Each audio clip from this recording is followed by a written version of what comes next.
po ang sinasabi. Now there was a disciple at Damascus named Ananias. The Lord said to him in a vision, Ananias.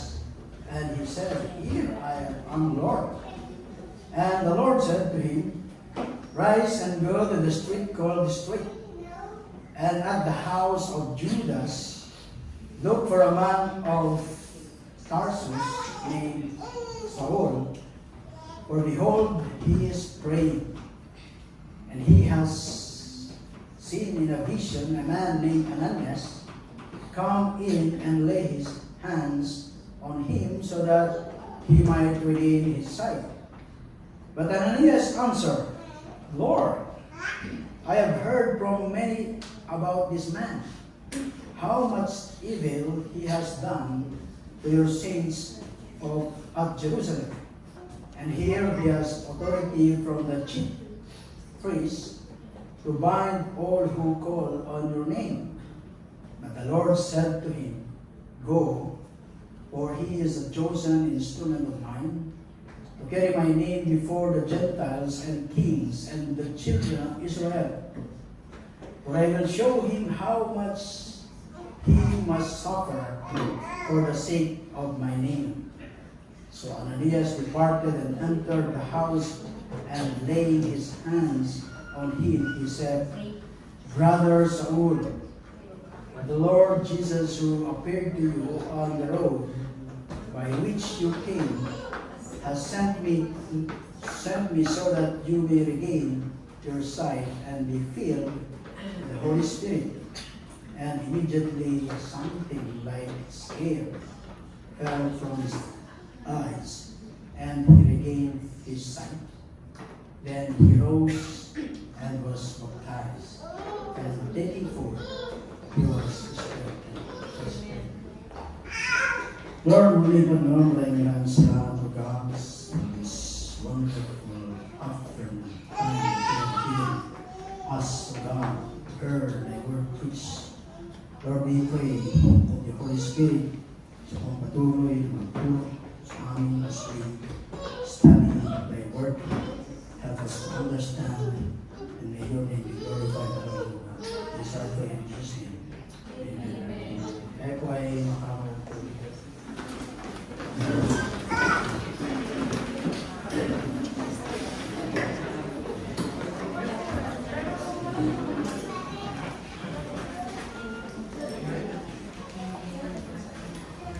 So yung pong ating pasahe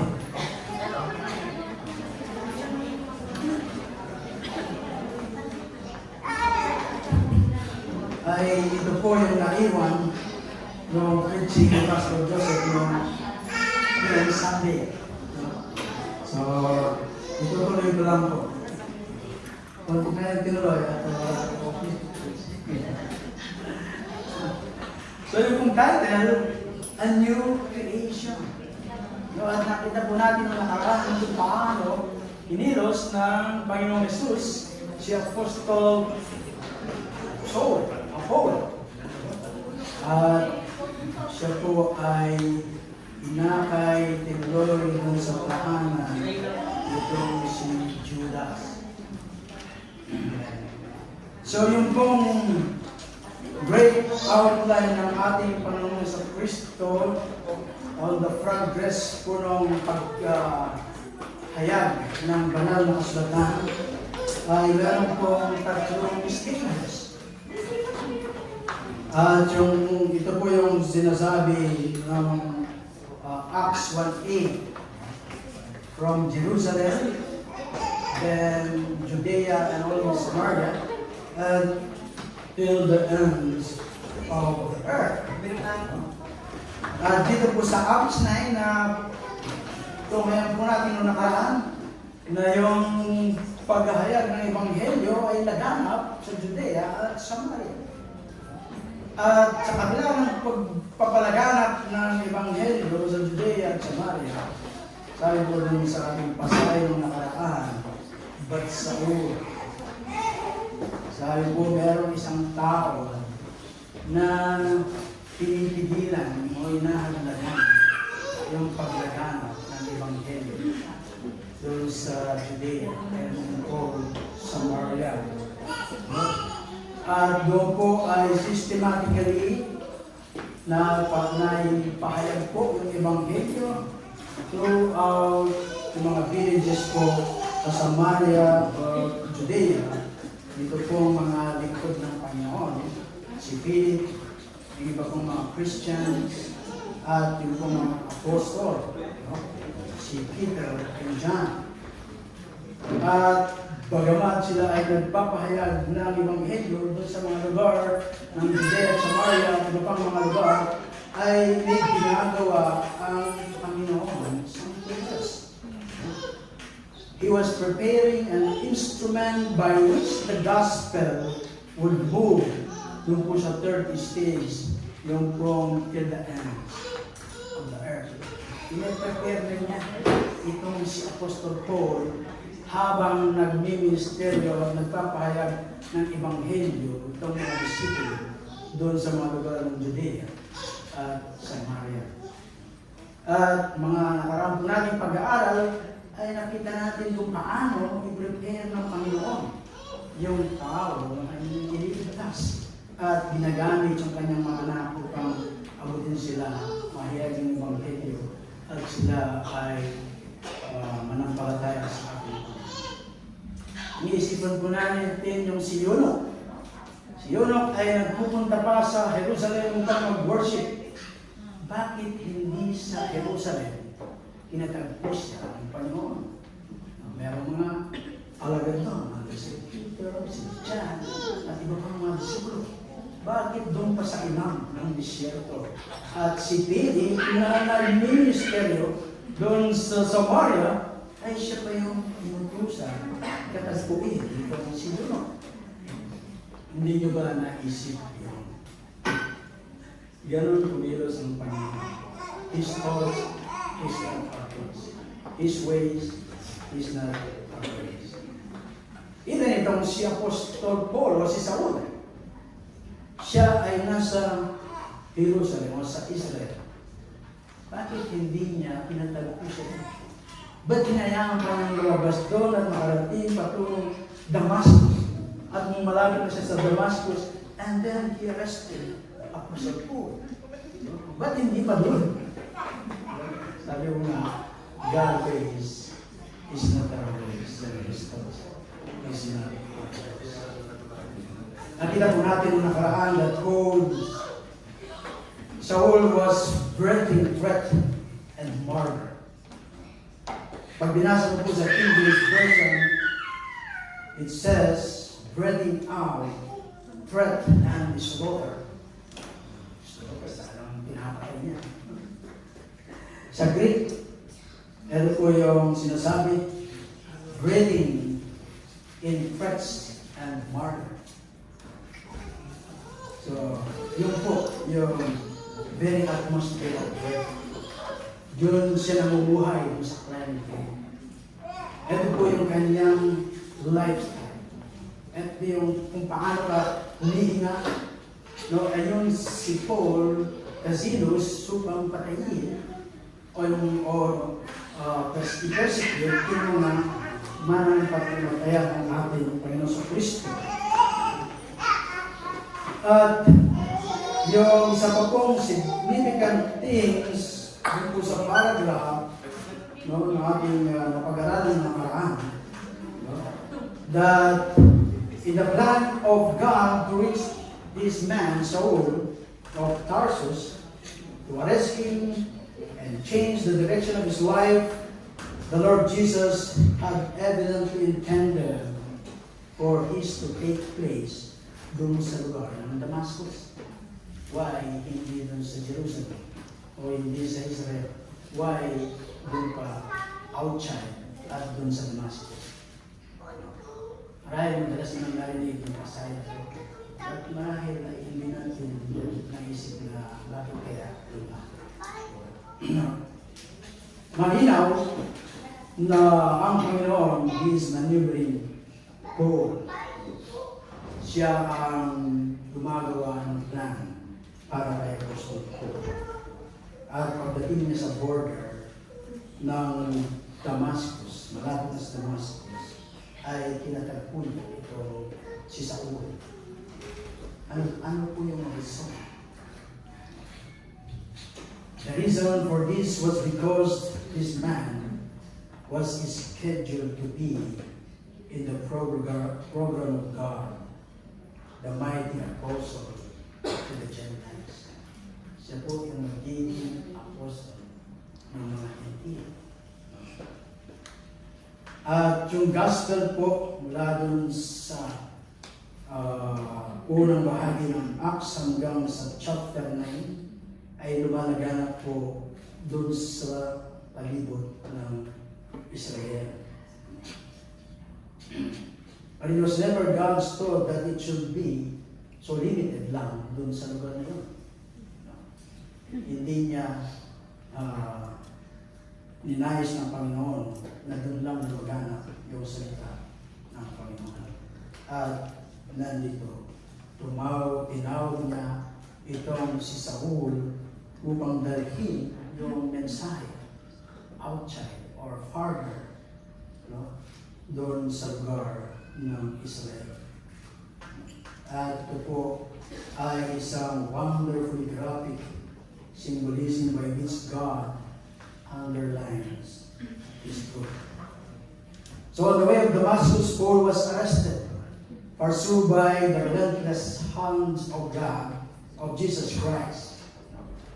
At si Paul po, ay consistent siya. At sinasabi ng iba na nung daw si Paul ay bumagsak doon sa road of Damascus, sabi ng ibang commentator, siya daw po ay sinumpong ng kanyang epilepsy. Kung kaya siya ay nasangasog doon. But hindi po yun yung dahilan natin sa ating pasahe. At kung kaya ang sabi ni Spurgeon, "Oh, blessed epilepsy." Sana sabi niya, itong Europe ay nagkaroon lahat sila ng epilepsy para sila ay na-convert ang gaya ni Apostle Paul. But hindi po ganoon yung pagka-convert ni Apostle Paul. He says, he saw the Lord Jesus. This was only the first of many occasions on which he saw the Lord. He was an apostle and he bases his claim to be an apostle upon the fact that he has seen. Nakita niya yung ating Panginoon sa Kristo. Narinig niya yung kanyang boses and he knew what it said, and what it said ay nagkaroon po ng great effect po sa kanyang buhay. Therefore, this was not a lightning stroke or an epileptic seizure na sinasabi po ng mga iba. Yung appearance po ng ating Panginoon sa kanya. Na siya ay gagawing apostol ng mga Hintil. At yung ating Panginoon Kristo, sabi po niya kay Saul, "Saul, why are you persecuting me? What is behind it? What are your motives? What are your reasons? What do you hope to accomplish? What is that is driving you like this? Why are you persecuting me?" Ano ba yung gusto mong ma-accomplish? Ano ba yung motivation mo? Ano ba behind yung mga ginagawa mo ito? Na pinag-uusig mo yung mga lingkod ng Panginoon. Kailangan, kagaya ng sinabi ng Diyos kay Adam, yung sila ay na-fall, "Where are you?" Isang katanungan na tinatanong din sa akin. Nasaan na ba tayo? Unless daw hindi mo alam kung nasaan ka, then hindi mo alam kung saan yung patutungo mo. For example, nawala ka, tumawag ka sa isang kapatid. Ang unang isa-sita, sabi niya, "Kapatid, pakisundo naman ako, nandito ako, naliligaw." Ang unang itatanong, nasaan ka? Unless na hindi malapit kung nasaan ka, hindi niya alam kung paano kanya pupuntahan at makarating ka ng sa iyo matutungo. And the same thing na tinatanong ng Diyos sa atin yung katanungan ngayon, nasaan tayo in our Christian life? Kung hindi ka pa mananampalataya, nasaan ka na? At ito ang katanungan niya kay Apostle Paul, why are you persecuting me? Ano yung motibo mo? Ano yung nais mo ma-accomplish? At sure tayo, doon sa tagpong yun, ay na-realize nitong si Saul yung mga katanungan ito at nagmuni-muni kung bakit, what is that had driven him like this? What was his that motivated his life to all those years na nagtulak sa kanya on such violent activity against the program of God? So yung sagutan daw sa mga katanungan ito, come a great understanding of himself and of human life. At mapapansin daw po natin sa ating text, Jesus says to him is also very significant. He says, arise and enter the city, and there you will be told what to do. At ini-indicate po dito yung tremendous reversal of this man's whole approach to life. He is not experiencing the lifestyle which belongs to a Christian. Ano po yung lifestyle niya that belongs to a Christian? We are not our own. We are bought with a price. And we will be told what to do nung tayo ay maging isang mananampalataya. Hindi na tayo yung namumuna sa ating mga buhay. But ito ba ay totoo sa ating mga mananampalataya? We are not the one na nasusunod, but ang sabi ng Panginoon, I will tell you what to do. And if the Lord told us what He wants us to do, are we obedient to follow? So that is what conversion is. Conversion is a change. Kapag yung sasakyan ay kinonvert, magbabago siya sa kanyang original na pagkagawa. For example, right-hand drive. Nila sa Pilipinas, convert nila ng left-hand drive. Kasi sa atin, yung problem traffic ay dito ka sa right, pero yung nila mo sa left para kita mo yung kasalubong. Kaya nga nung dinala yung mga right-hand drive noon, marami yung banggang naganap kasi nandun sila, hindi kita rito pag nag-overtake ka ng kasalubong pala. Yan yung conversion. No, there must be a change. No? Kung kaya sinasabi mo na ikaw ay converted Christian, meron bang ebidensya? Pag wala, isip ka. It is a change from thinking that you can run your own life to an acknowledgement that God holds the program in His hand and He has the right to tell us what to do.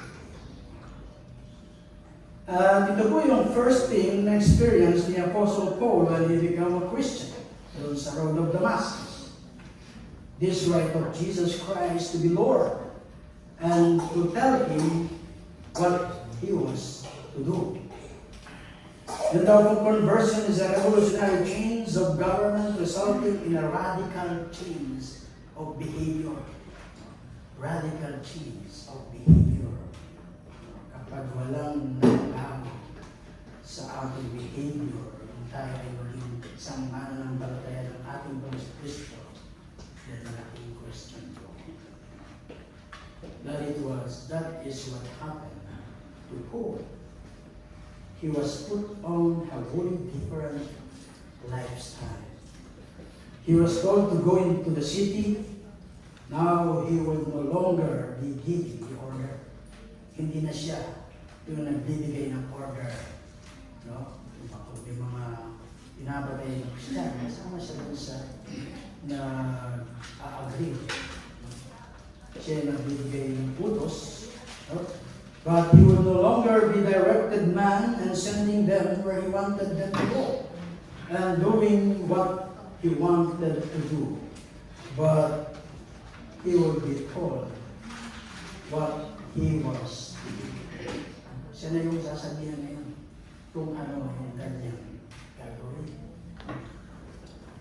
At yung next section ng ating pasahe, the Lord Jesus moving farther prepared this man to reclaim him from the worthlessness of his empty life, which he had through was so full, to redeem him and to set him on the path of true value.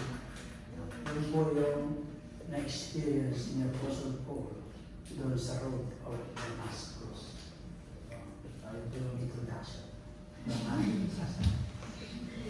Now, we go to the, doon po sa ating text. Introduction pa nga pala yun. Buti na lang, 5 minutes na. Now there was a disciple at Damascus named Ananias. The Lord said to him in a vision, Ananias. And he said, Lord, here I am, Lord. No? And the Lord said to him, rise and go to the street called the Straight, and at the house of Judas, look for a man of Tarsus named Saul. For behold, he is praying. Take note with him. He has seen in a vision man named Ananias come in and lay his hand on him so that he might regain his sight. But Ananias answered, Lord, I have heard from many about this man, how much evil he has done to your saints of Jerusalem. And here he has authority from the chief priest to bind all who call upon your name. But the Lord said to him, go, for he is a chosen instrument of mine.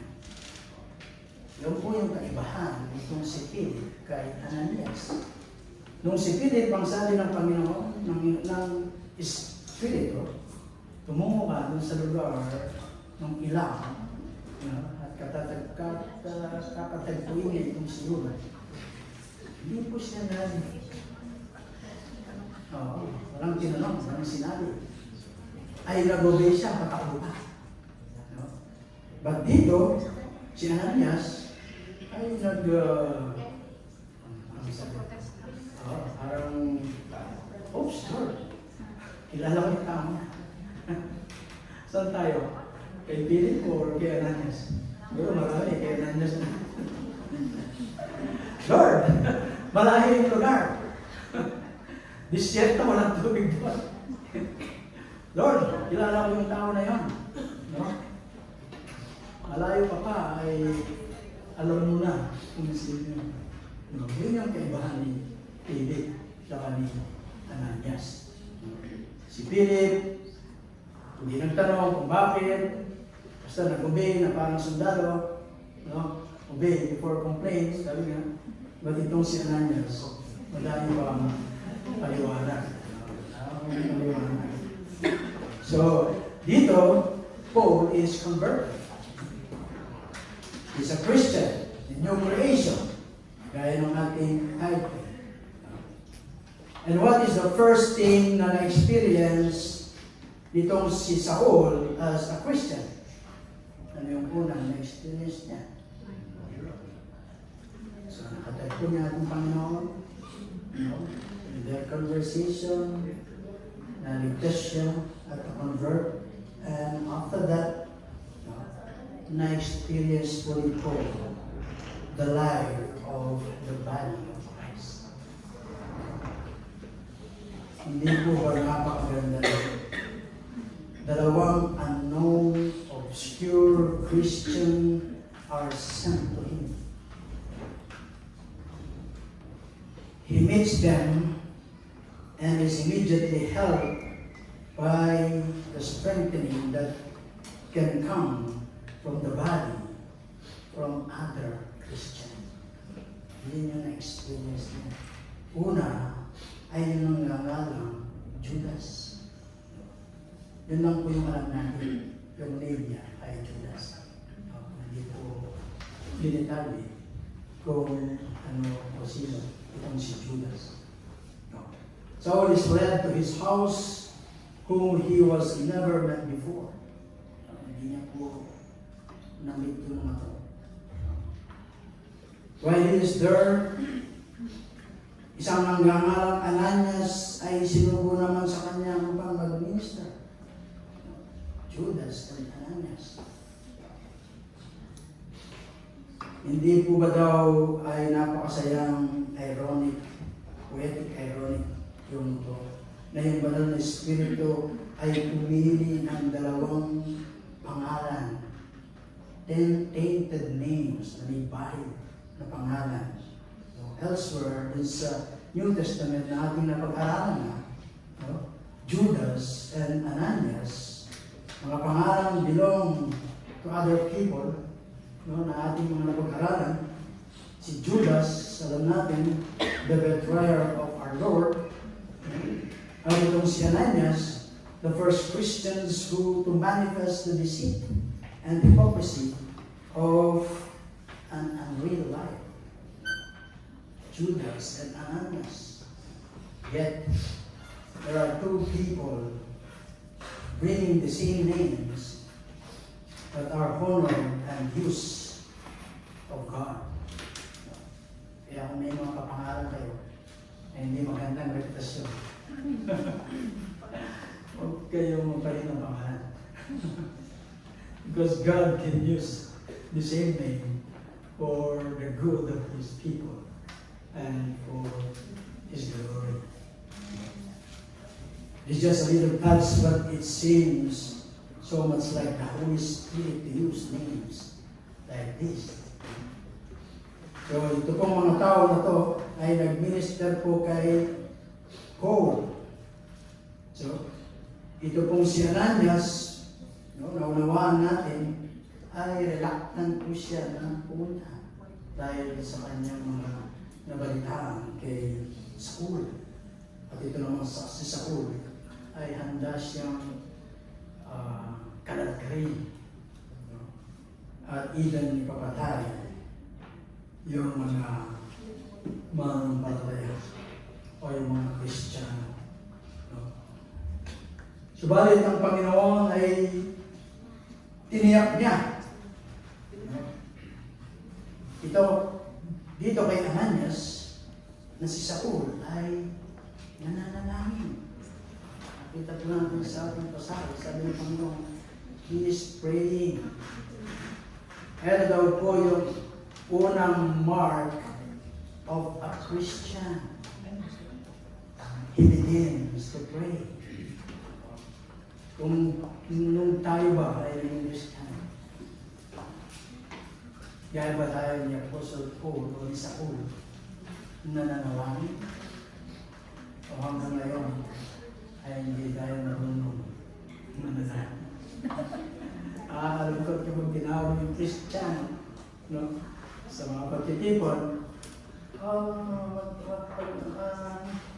let's call si kapatid na ganito at open prayer. Then, nandun po yung spirit ni Eva na magtuturo. Spirit ni Eva. Turo yan. Si Marturo. Si Eva o si Eva nagturo nila. Balik kung si Apostle Paul, matapos niyang natagpuin ng ating Panginoon Kristo, na dati siya ay mahabang manalangin, no? Sabi, sa mga public places, nananalangin siya ng mga mahabang panalangin, ng mga memorized prayer, but dito, siya ay taus-puso nananalangin At sabi niya ng Panginoon kay Ananias, huwag kang matakot. Sapagkat siya ay nananalang. Thus, Saul of Tarsus began to experience the joy of the body of Christ through this other Christian ministering to him. At makita po natin doon yung si Ananias. Nung sinabi ng Panginoon, Ananias, here I am, sabi ni Ananias. No? The Lord gave him his order in detail. No? At hindi ko po sinasabi na ganoon din yung ating may experience na sasabihin ng Panginoon detalyado no, sa iyong pandinig. Kagaya ng sinabi niya dito kay Ananias na narinig niya ang kanyang boses. But God is still guide His servant when they are willing to be guided. So Ananias had his order. Ano po yung order ng Panginoon kay Ananias? Sabi niya, no? Yung una, sabi, kung saan siya pupunta, where he should go. No? Sabi ng Panginoon, no? The Lord knows the street, the house where the sinner lives, who is to be blessed by Ananias. Then, second, to whom he was to go. Saang lugar? Sino ang pupuntahan? No? Kailangan ng Diyos yung bawat individual na kanyang i-bless.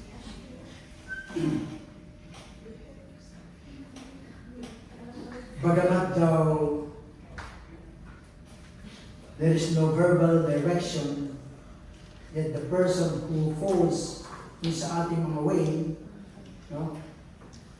If we will but seek to do God's work to Him, will turn out to be the person whom God intends us to bless. Bawal, nakasabay mo lang sa network. Kinumik ka ng Holy Spirit. At may experience yung ating mga kapatid dito. Invite nila na makausap, yung iba sa park, iba sa mall. Yun yung mga nilalagay ng Panginoon sa harap natin. Minsan hindi natin alam. But when we are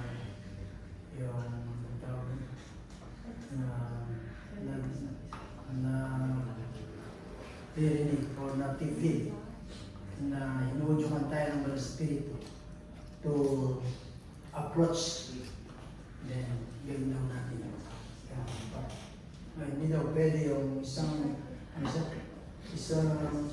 room siya kasi baka ito yung gospel sa kanya. So, hindi daw gano'n. You need to approach yung person. At sinabi rin dito kung kailan siya tutubo. When? No? Perhaps he had not yet left his bed. Baka nasa higaan pa si Ananias kasi sabi ng Panginoon, rise. Baka nakahiga pa. No? Gaya natin kapag Sunday, no? Tinatamad tayong tumayo. Nakahiga pa tayo. Oras na. Susunduin na pala ako. Sabi ng Banal na Espiritu, rise. Hoy, gising! Sabi na, it's Sunday today. Perhaps ganun si Ananias, for it was a vision of the night, but he was to arise and go. Kailangan natin magising niya, kailangan natin tumayo. Because it's Sunday. Yun yung buhay natin mga mananampalataya. Gathering with yung ating mga batid sa nananampalataya. No? To encourage one another. At ay napakahalaga po yun. and why he was to go. Because the master was there already. Nandun na yung Panginoon. Inanda niya itong si Paul. Even dun sa Eunuch. No, inanda na niya. Darating ka lang. At sabihin mo lang yung pinasasabi ng Panginoon. He prepared already the heart, the minds of the person na imimit mo, na ipapamit sa iyo ng Panginoon. God had inspires the prayer of the blinded persecutor, and now he was about to answer it by Ananias. Nakita niya sa vision, itong si Ananias, itong si Paul. Kaya kaparating si Ananias, magugulo yung kanyang vision. Same thing kay Cornelius, kapag nakating tayo. Ganon yung pagkilos ng Panginoon. Of that preparation, we know but little, but our own duty is clear to obey the word of God. What he was to do, kapag nakita niya si Paul, ano yung gagawin niya? He was to lay his hands on him. Meron daw great deal in the touch of an earnest man. Sabi ko nga kanina, if we ay nakatayo sa isang milya, ang layo sa isang tao, then we throw the gospel sa kanya, we will miss him. But if we go close to him and lay holds upon him and show that we have an affection for him, we will, by God's blessing, lead him in the right way. Marami po mga karanasan yung ating mga kapatid. Nakita niya malungkot, nilapitan, tinanong, then nagkaroon conversation, in-invite, nakarating sa church, nakarinig ng salita, pinilos ng Panginoon, at yung mga leprosy niya. Marami ay patuloy hindi man dito o sa ibang nagawa. So having been a Pharisee, he was used to pray long petitions, prayers. But the first time in his life, he is actually reverently praying and communicating with God. Ito daw po yung first thing that Saul does after meeting niya sa ating Panginoon sa Kristo. He is no longer breathing threat against Christian. Hindi na siya naging threat sa mga Christian. But he is praying to God as a Christian. Dati threat siya ng mga Kristiyano. But now, he is praying to God as a Christian. Ito po, si Saul na naging Paul. Before this, siya po ay isang Pariseo. Nananalangin siya araw-araw, marahil kahit gabi. For the first time, Saul is really praying. Noon, kung panalangin niya, is a ritual praying, a memorized praying. No? Araw-araw, paulit-ulit niyang pinipray ito dahil kailangan niyang gawin. But now, Saul is really praying. He isn't just reciting the ritualistic prayers of religion. Siya po ay nananalangin from the heart, really seeking God. Gaya ng mga napag-aral natin ng kanya. If you seek me with all your heart, then you will find me. Amen. Ganon yung nangyari sa Europe, kay Cornelius, kay Lydia, and even kay Saul. Truly converted people begin to pray in the true sense of the Word of God. At nakita natin dito yung preservation ni Ananias. At sabi ko po, ito ay natural. Natural. No? Meron daw pong pangako na yung leopard shall lie down with the kids. No? But hindi daw pinangako, no? At nakakasurpresa na yung kids ay mag-swing from the monster. Yung monster pala yung si Saul. At ganun, kung bakit ganun na lang yung kalakpan o yung reservation ng si Ananias because kilala niya itong si Saul. And then, unfounded doubt yung kanyang reservation. If he had thought for a minute, he would have concluded that if Saul prayed, yun ang sabi ng Panginoon sa kanya, no? Kakatagpuin niya si Saul na nananalangin kung muni-muni muna siya at inanalyze yung mensahe ng Panginoon. Marahil ay hindi ganun yung response. Sapagkat sa pananalangin ni Paul, he must have ceased to persecute. Hindi na siya yung dating Saul. At ganun daw po natin nalulus yung mga opportunity na ilalagay sa harapan ng ating Panginoon kapag ganun yung ating pananaw. Kaya ng Ananias. Yung past character ng tao, kapag yun ang lagi nating sinasaisip, marahil ay hindi natin siya magbahagi ng salita ng Panginoon. Nawawala yung opportunity. Be hopeful that He who placed this sinner in our way and we in the sinner's way has design of love which are about to be accomplished. Meron daw ay design na pag-ibig na kailangan mo ganap. So si Ananias, isang Jewish believer, consider niya itong si Saul na the most dangerous man doon sa kanilang kapanahon, doon sa kanilang lugar. Kung kaya Ananias said in effect, Lord, do you know what you are asking? Alam mo ba kung ano yung hinihiling mo sa akin? Katagpuin itong dangerous man na si Saul. So humanly speaking, ito daw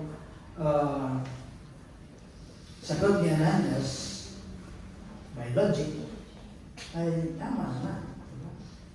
But it is wrong because God had performed a miracle and had given Saul a heart transplant. Transplant na yung heart ni Saul gaya nung sa Ezekiel 36 verses 26 at sa masunod, I will give you a new heart. Yung heart of stone, I will change heart of flesh. Yun po yung ginawa ng Diyos kay Saul. Up at this point, sabi nga, yung conversation ng ating Panginoon sa Kristo kay Ananias ay wala siyang idea doon sa naganap kay Apostle Paul sa kanyang puso o sa kanyang pagkakasumpong sa road of Damascus. Wala siyang idea kung kanya maunawahan natin yung kanyang response. At ito daw po ay isang test doon sa faith itong si Ananias. We can expect God to use others to minister to us and expect Him to use us to minister to others. Yun ay in-expect sa atin ng Diyos na makapag-minister tayo sa iba. at yung iba naman ay makapag-minister sa atin. Ang tanong ko ay, how is God using you in the ministry na ipinagkatiwala mo sa akin? Isa daw po tayo bang obedient sa command ng Panginoon? How has God used other saints na makapag-minister po sa atin? At pansinin po natin, no, ay binigyan po ng specific ministry itong si Apostle Paul, kung si Saul. Sabi po dun sa verses 15 to 16, but the Lord said to Ananias, go, for he is a chosen instrument of mine to carry my name before the Gentiles, the kings, and the children of Israel. The Gentiles, the king, and the children of Israel. For I will show him how much he must suffer for the sake of my name. First, yung ministry ni Apostle Paul is to the Gentiles,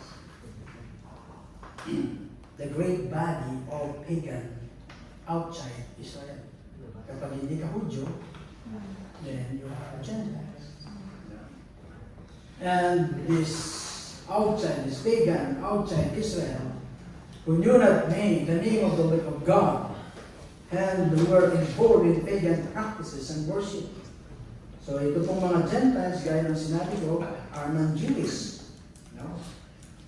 To them, this man, or si Saul, or si Paul, will descend. No? At ito po yung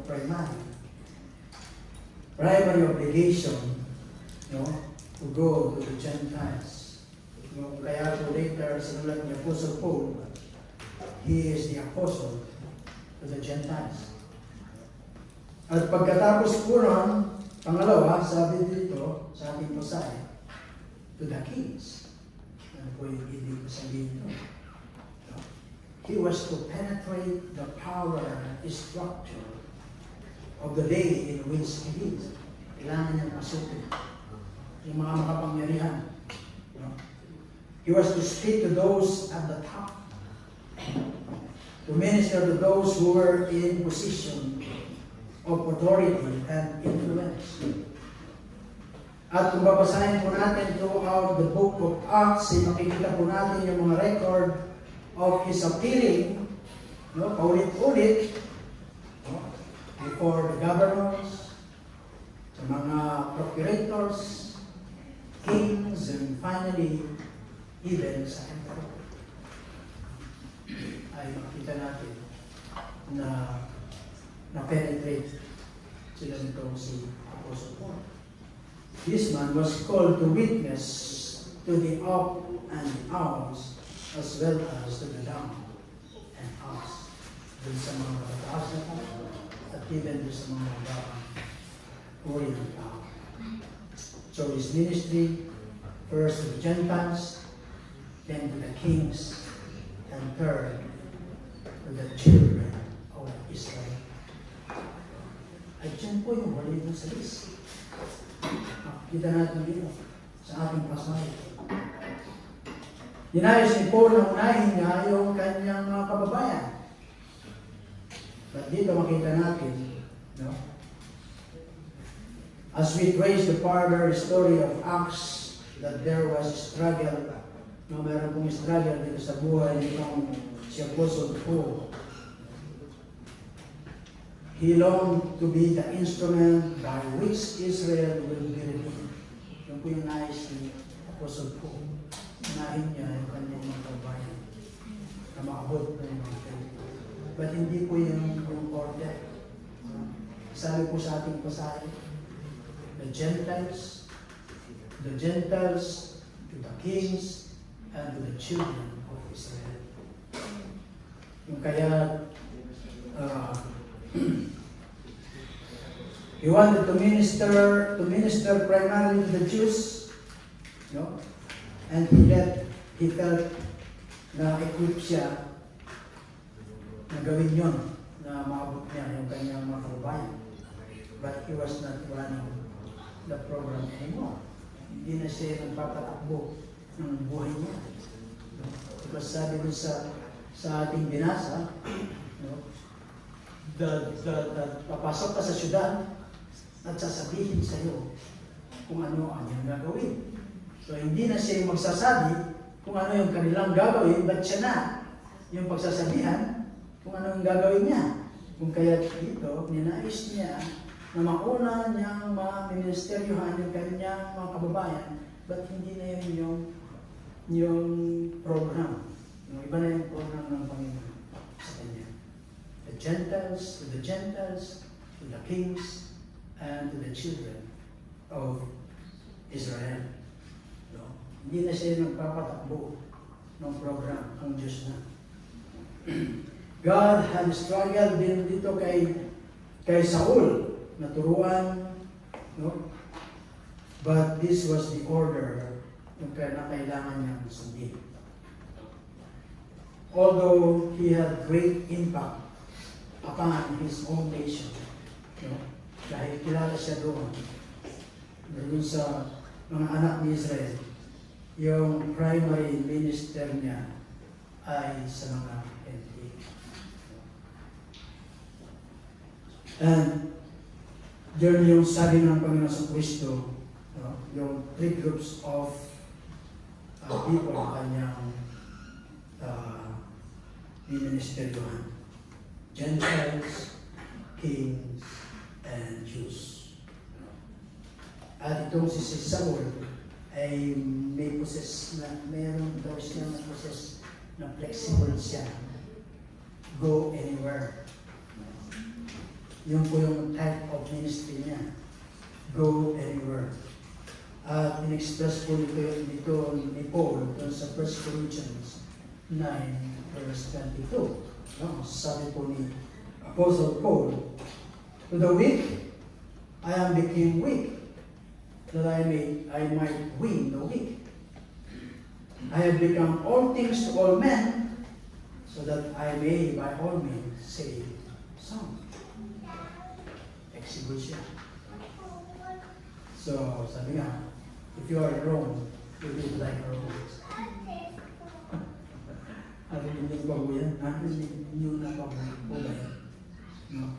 We have to go anywhere kung tayong mamimili ng lugar o ng tao na sisira ng salita. Ay, alay yun eh.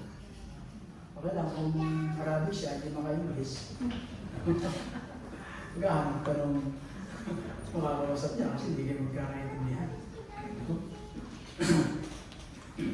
Go anywhere by all means.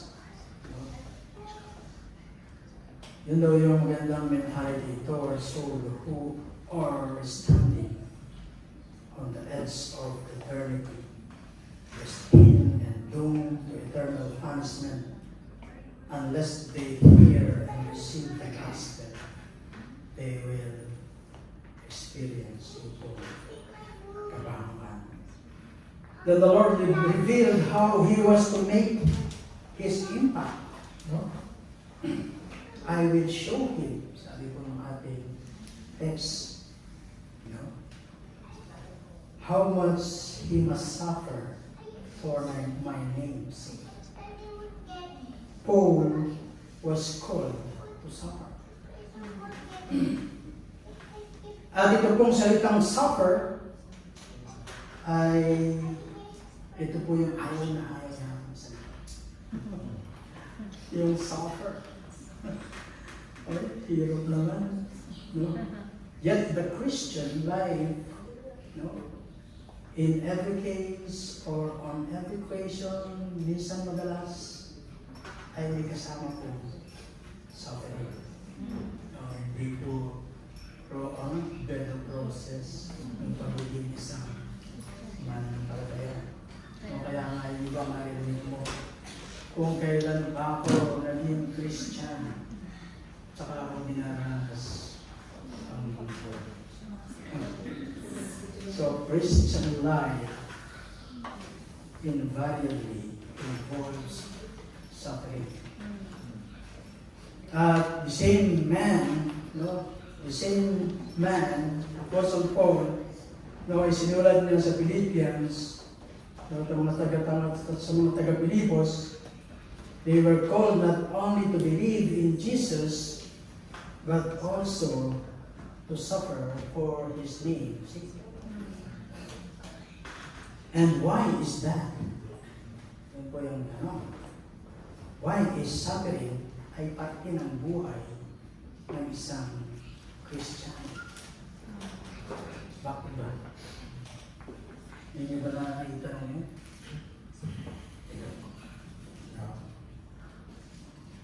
Why suffering is part of Christian life? Because, of course, suffering is the activity of love. Suffering is the activity of love. It is love that bears hurt, love that bears heart. Yung pag-ibig, yung po yung nakakatiis ng sakit.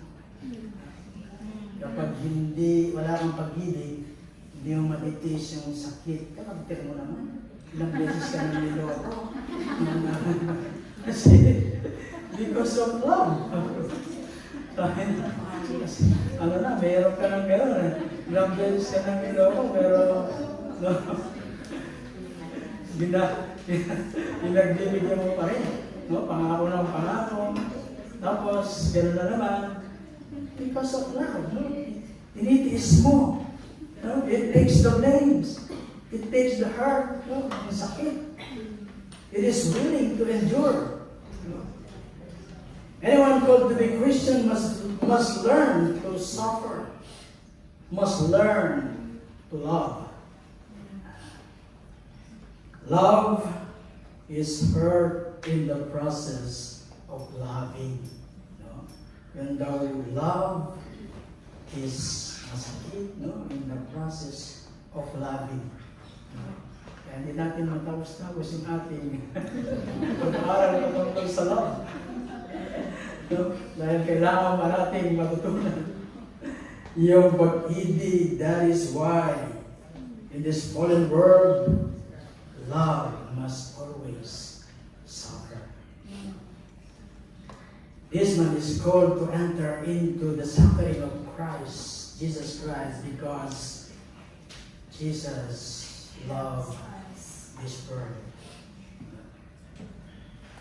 Loves fallen man. He wants to redeem. Yung pong hindi kaibig-ibig.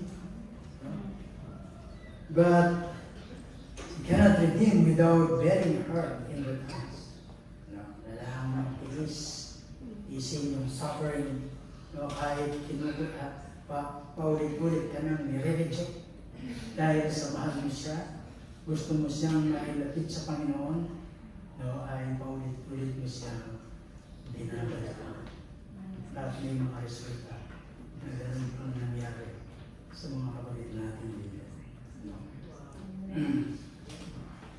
Matakbo, nahabol mo. So this man is called to be hurt. What a tremendous, responsive Christian he became. How much he suffered in order that he might manifest love of the heart of God for a lost and wicked world. When we are called to follow Jesus Christ, we are called to suffer. We have to forgive. Kahit masakit. We have to forgive. That hurts, di ba?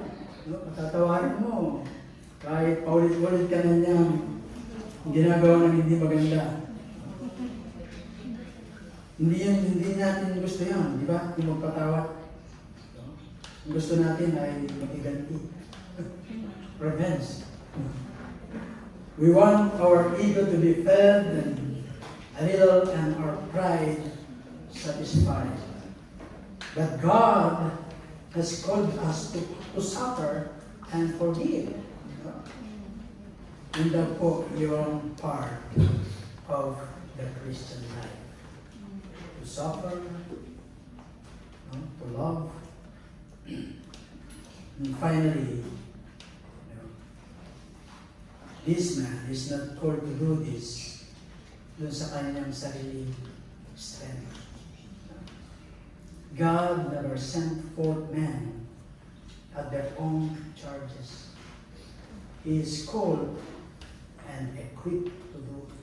Pag tinawag ka ng Panginoon at may ginagawa siya sa iyo, He is the one na mag-strengthen sa iyo. He will equip you. He will enable us na maghanap natin kanyang nais natin gawin. At ano yung response ng ating Panginoon sa Kristo doon sa reservation ni Ananias? I-remind po niya si Ananias of the doctrine of election. He is a chosen vessel unto me. Sabi ng Panginoon. Yun yung response niya kay Ananias na reluctant o hesitant na puntahan si Apostle Paul. Sabi ng Panginoon, Jesus, He is a chosen vessel unto me. He reminds of the doctrine of election. He was one whom God had chosen to bless, though Ananias know it not. Kahit hindi alam itong si Ananias. That he had chosen this man to a great purpose. Hindi lang dun sa doctrine of election, meron siyang great purpose. To bear my name among the Gentiles. Sabi ng Panginoon, dun sa ating pasahe. So a great sinner is to be made a great saint. Yung great sinner ay magiging siyang isang great saint. Itong great opposer is to become a great laborer. The Lord. Who knows how largely God may use the sinner whom we seek to save. Hindi natin alam. Yung nais natin na maligtas, pamagitan ng paghahayag natin ng salita ng Panginoon. Palay natin, sila yung susunod na Apostle Paul. Kung hindi man tayo, yung nagiging Apostle Paul, baka sila. Hindi natin alam. Only God knows. That He would go with Him. Sabi ng Panginoon, I will show Him. Ipakikita ko sa Kanya. Sa mga susunod ng salita. We are built to teach an individual and we fear that we have no strength. Yun ang lagi nasa isip natin. Wala akong alam, wala akong lakas, walang kakayahan. And therefore, we cry to the Lord, I cannot show this man the truth. And the Lord replies, I will show you. Siya yung pagpapakita kung ano yung gagawin natin. Diba na kay Moises? Sabi ni Moises, yung marunong magsalita, yes, sabi ko yun, sabi ko yun. Kaya ako yung magiging bibig mo, ako yung magiging tagapagsalita. Then hindi niya pinagalitan, hindi siya nagalit. Nung unang sabi ni Moises yun. At pagkatapos sabi ng Panginoon, ako yung magiging mouth mo, ako yung magiging tagapagsalita mo. And then sabi ni Moses, either hindi mo magagawa, and the anger of the Lord ay nagalit ng Panginoon. Sabi ng Panginoon, I will show you. Ang kailangan lang natin ay mag-obey, sumunod, dun sa nais ng Panginoon. So, anong ginawa nitong si Ananias? So Ananias departed and entered the house, and laying his hands on him, he said, Brother Saul. Oh, di ba? Brother Saul siya. So he's already a Christian. Dun sa tagpo, dun sa Damascus Road. Bago umenter dun sa bahay ni Judas. Oh, he was converted. At hindi dinatali. Pahan. Sabi dito, Brother Saul, the Lord Jesus who appeared to you on the road by which you came has sent me to you, has sent me so that you may regain your sight and be filled with the Holy Spirit. Alam natin sa mga nakakala natin yung pag-aaral, when they are filled with the Holy Spirit, they will start to speak the wonders of God. Yung kabutihan na ginawa ng Panginoon. And immediately, something like scales fell from his eyes, and he regained his sight. Then he rose and was baptized. Ito yung isang katunayan na siya ay isang Kristiyano. No? Because when he raised, pagkatapos, siya ay nagpabautismo. Wow, ikli lang. Damascus Road. Nag-enter siya sa Damascus, sa tahanan ni Judas. Pinunta ni Ananias. He was converted. Then, nagpabugtay siya. Hindi ginabot ng buwan, taon. Kasi naunawaan niya, na-convert siya. Yung mga nakaraan natin pag-aaral, gano'n din. Yung eunuch, no? After na nawaan niya ang Ebanghelyo, no? Naniwala at nanampalataya, sabi niya, ano yung magiging dahilan para hindi ako magpabautismo. Yun lagi yung pattern ng Acts. No? After they believe, no? They baptize. Siguro kaya kayo hindi nagpapabaptize because hindi mo pa naunawaan. Ayun na believe, hindi ko mananiwala. But lahat ng ating mga napag-aralan ng nakaraan hanggang dito kay Saul at sa mga susunod pa na ating mapapag-aralan, when they learn, no? Naunawaan nila ang gospel na nampalataya sila at sila ay nagpabautismo, then he rose and was baptized. And taking food, he was strengthened. No one can manifest the suffering of Christian love without being filled with the Holy Spirit.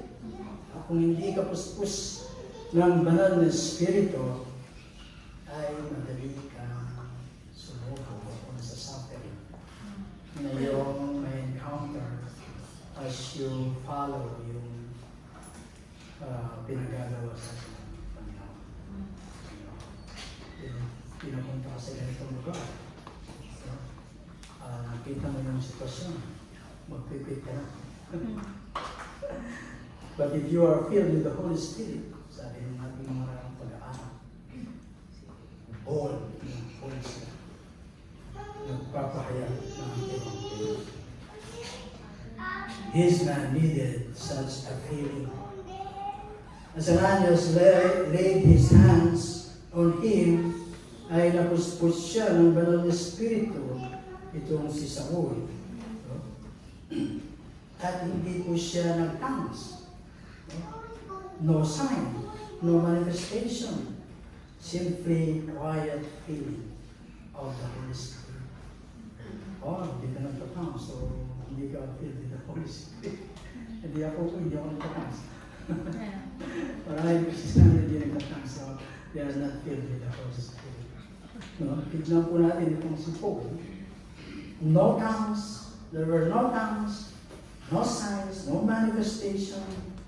There was simply a quiet feeling of the Holy Spirit na nagaganap sa ating kapanahonan din ngayon, yung mga naniniwala at nananampalataya sa ating Panginoon sa Kristo.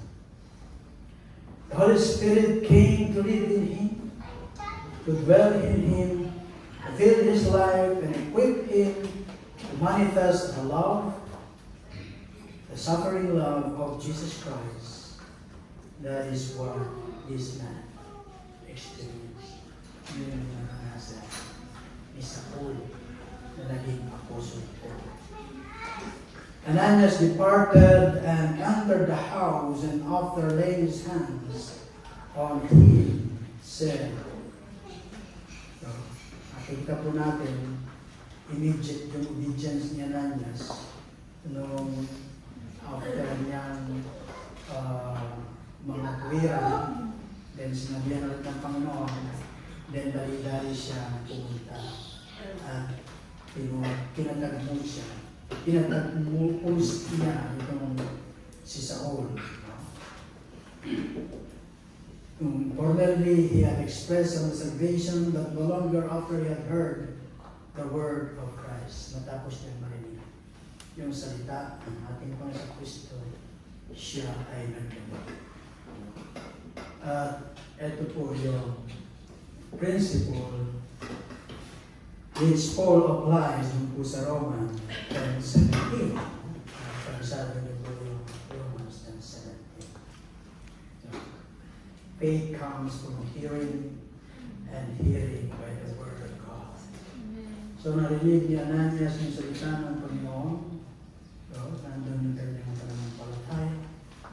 Yung kanyang pananampalataya was strengthened by the word of Jesus and enabled him to overcome yung kanyang takot sa pagkakataon siya.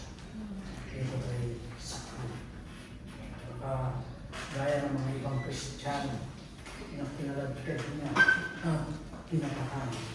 So nararanasan niya that because of the word of Christ, his faith was strengthened at na-overcome him yung takot. Faith is always God's prescribed antidote to fear. At ano po yung ating pinatatakot ngayon na hindi natin umarbahagi ang salita. Perhaps, hearing from the word of Christ, ngayon, ay ma-strengthen yung ating faith. And then, be enabled by His Spirit ay ma-overcome yung ating mga takot. Gaya ni Paul, sinulat niya, God has not given us a spirit of fear, but of power and love and self-control. At ano yung naging response ni Ananias? Sabi ko na is calm, immediate. He went his way with all speed. Exact po yung kanyang response. He entered kung sa bahay ni Judas. Nilay hands niya itong si Brother Saul. He did as the Lord said to him. And if we deliver our message doon po sa tao na inilagay ng Panginoon sa akin, then yung Panginoon, yun yung responsible for the success of it. And not outside. Kung ibabahagi lang natin, sabi ko nga, hindi tayo yung magko-convert sa tao. Tayo lang yung magbabahagi ng salita ng Panginoon. And the Lord is responsible for the success of it. And then, ourselves. At maliban dun sa prompt, exact, yung response ni Ananias, yung response niya is loving. Brother Saul, ang sabi niya. Hindi niya sinabi na pagamat natatakot ako sa iyo, dahil mo ay napagtusan. Nandun yung pag-ibig. Nung kanyang approach itong si Saul. Brother Saul, ang sabi niya. Ananias did not use the term as expression can express, no? But his spirit and feeling were brotherly yung kanyang pag-approach kay Saul. And his response is wise.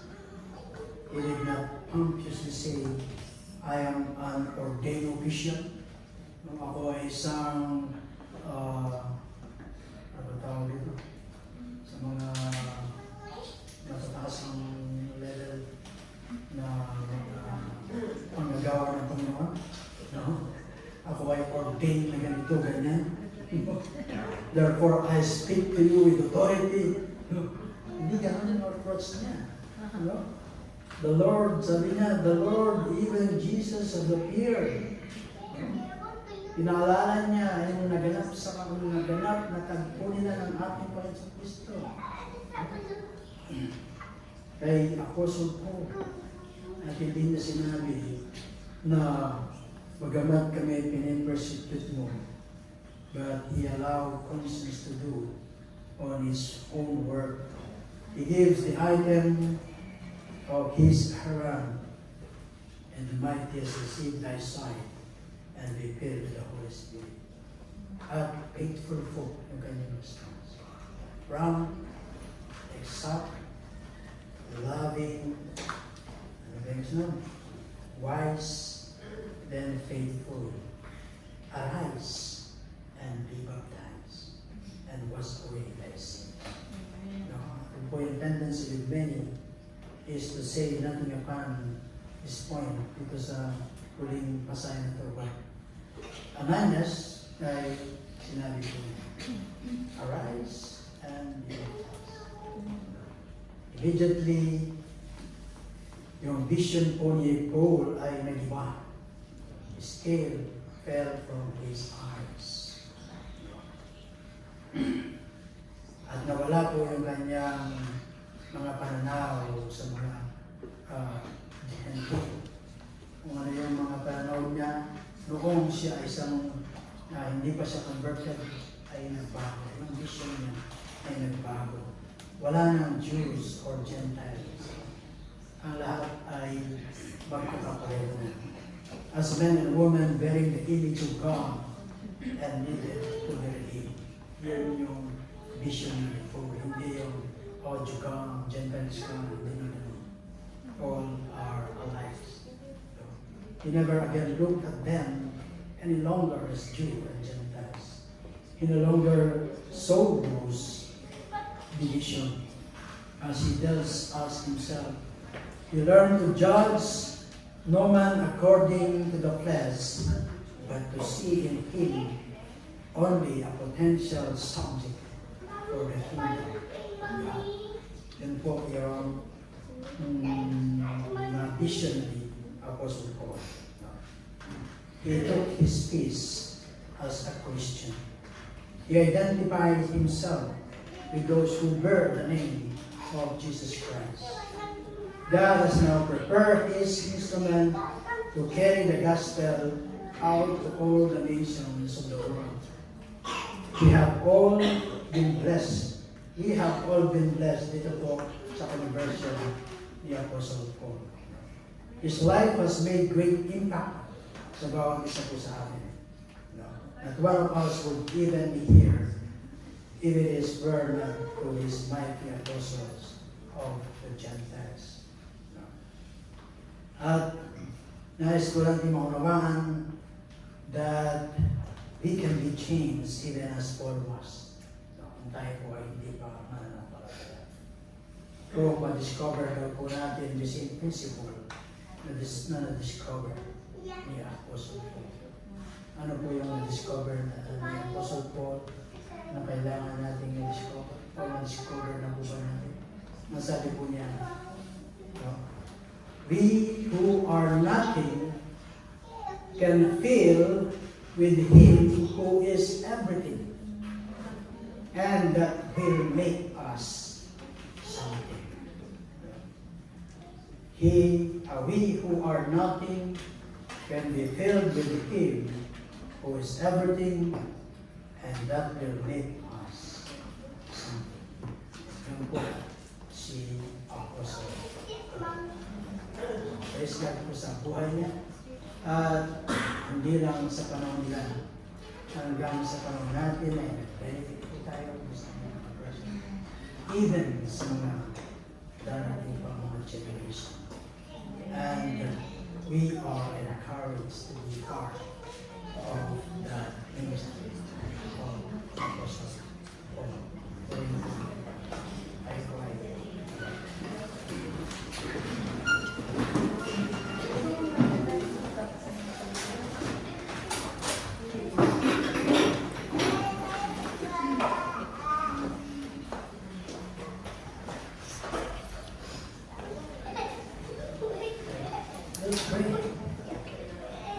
Hindi ng Diyos, hindi ko ay nagpupuri at nagpapasalamat o God sa iyong masalita. Hindi na aming narinig sa buhay ng Apostle Paul, Panginoon, kung paano siya pinatagpo. At even yung bawat isa po sa amin, O God, kung paano mo pinatagpo, Panginoon. Lord, O God, your ways is not our ways. Your thoughts is not our thoughts, Panginoon. Minsan, mahirap na namin isipin, Panginoon, but this is your program. This is your, yung nice mo, Diyos. Sige ka nakakalam kisa sa amin. Lord, salamat, Panginoon. Kung paano kinilos yung Apostle Paul ng kanyang kapanahunan ng iba pang mga disipulo. Salamat at kinilos mo din po ang bawat isa sa amin. At kami po ay nandirito ngayon.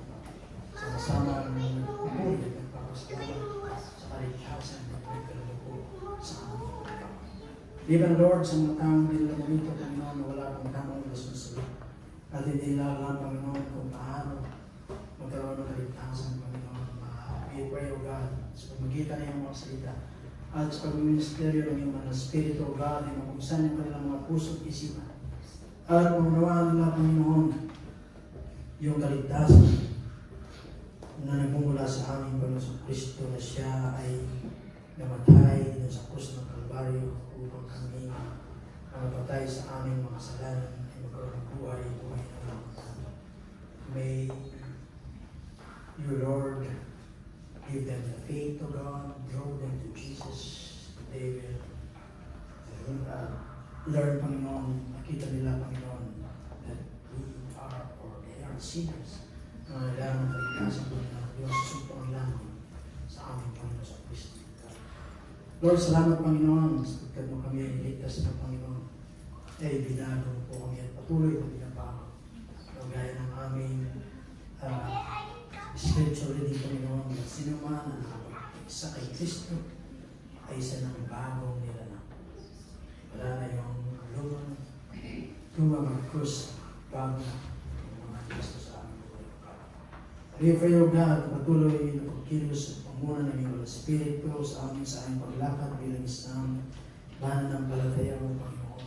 Tunay, O God, na makita sa aming mga buhay ang pagbabago na ginawa mo, ang pagbabago na patuloy mo ginawa, at maging buhay at testimony po kami sa mga taong napaligid sa amin. Dalangin po, Diyos, na yung mga anak mo na tinawag mo na, O God, continue to strengthen us, O God, na may hayag, Panginoon, kung ano po yung aming narinig, kung ano po yung aming na-experience sa iyo, O God, may bahagi sa iba, at nang sila din na na-experience nila, Panginoon.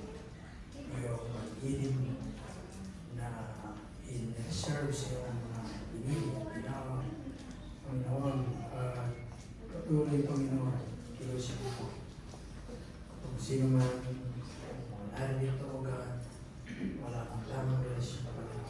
We pray that your word, through the ministry of your Holy Spirit, Panginoon, ay they come to the point, O God, that they come to repentance of faith sa the Lord Jesus Christ as their Lord and Savior. Lord, maraming salamat po muli sa iyong salita.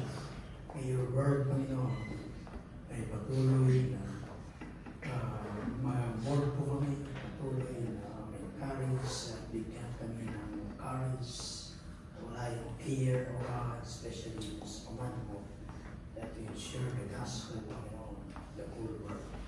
Lord, thank you for what you have done, what you are doing, and what you will do in the life of the people in the church.